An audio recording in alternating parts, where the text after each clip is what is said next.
Hi, welcome to VSK News TV.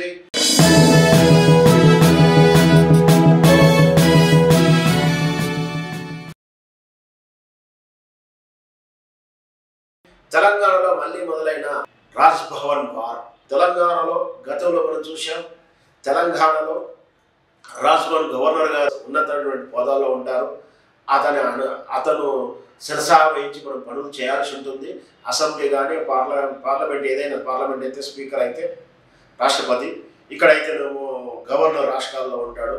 అయితే ఇక్కడ తుది నిర్ణయం చట్టాలు చేయాలన్నా ఏం చేయాలన్నా కూడా వాటికి తుది సంతకము గవర్నర్ గారు ఉంటుంది.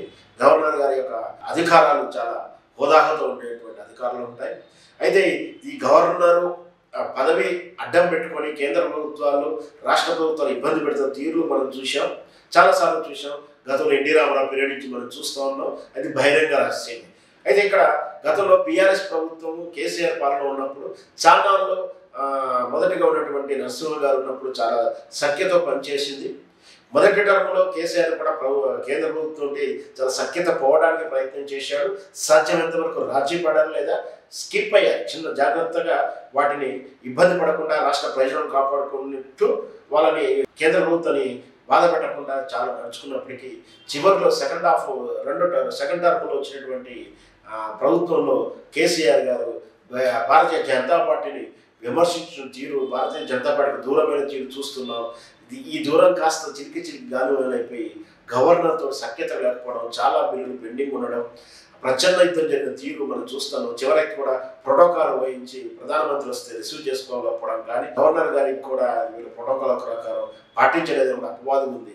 దాంతో కూడా గతకాలం ఇప్పుడు రేవంత్ రెడ్డి ప్రభుత్వం వచ్చిన తర్వాత గవర్నర్తో సఖ్యత ఉన్న రేవంత్ రెడ్డి గారు కేంద్ర ప్రభుత్వంలో ఉన్నట్టు మోడీతోటి జీరో అంటూనే వాడు ఎక్కడ సంతకం పెట్టడం వాళ్ళు అక్కడ సంతకం పెడుతూ దేశాన్ని రాష్ట్రాన్ని తాకట్టు పెడుతున్న తీరు మనం చూస్తూనే ఉన్నాం. అయితే వాళ్ళ మధ్యలో ఉన్నట్టు ఈ అమ్మకం, బ్రైబు, ప్రత్యామ్నాయం, క్విడ్ ఫ్లోకు నడుస్తున్న తరుణంలో మంచిగా జరుగుతుంది అనుకున్నాం. కానీ ఇక్కడ రేవంత్ రెడ్డి గారి ప్రభుత్వం కేటీఆర్ మీద ఏదైతే స్కామ్ పేరు మీద ఏదైతే నిధుల స్పోర్ట్స్ దాని మీద నిధులు దుర్వినియోగం అయిపోయి దాన్ని మేము అరెస్ట్ చేస్తాము, మాకు అనుమతి ఇవ్వండి అంటూ కూడా రేవంత్ రెడ్డి ప్రభుత్వం గవర్నర్కి వినతి పత్రం ఇచ్చింది. అయితే దాని మీద ఎట్లాంటి నిర్ణయం ప్రకటించకుండా సత్సారం చేస్తూ ఇప్పటికీ 2 వారాలు దాటింది. దాని మీద అవి కాంగ్రెస్ అధిష్టానం కానీ, కాంగ్రెస్ పెద్దలు కానీ, రేవంత్ రెడ్డి వాళ్ళ ఈ కోర్ టీం కానీ అసంతృప్తితో ఉన్నారు. ప్రచండంగా భద్రపడుతూ ఉన్నారు. గవర్నర్ తీరు వీళ్ళు నిరసిస్తున్నారు. గవర్నర్కి సిగ్నల్ ఇవ్వాల్సిందిగా బాధ్యత ఉంటుందంటూ కూడా వాళ్ళు చెప్పుకొస్తూ ఉన్నారు. మొత్తం మీద గవర్నర్ గారు ఆలస్యం చేయడం కాంగ్రెస్ ముఖ్యుల్లో కొంచెం అసంతృప్తి ఉంది. మనం వేచి చూద్దాం గవర్నర్ ఎలా ఉంటుందో. గవర్నర్ తోటి వీళ్ళు బస్తీ మీద సవాల్ అంటారా, లేకపోతే అంటే జీవుజూరు అంటూ మళ్ళీ సాలగిలుతారా అనేది మనం వేచి చూద్దాం.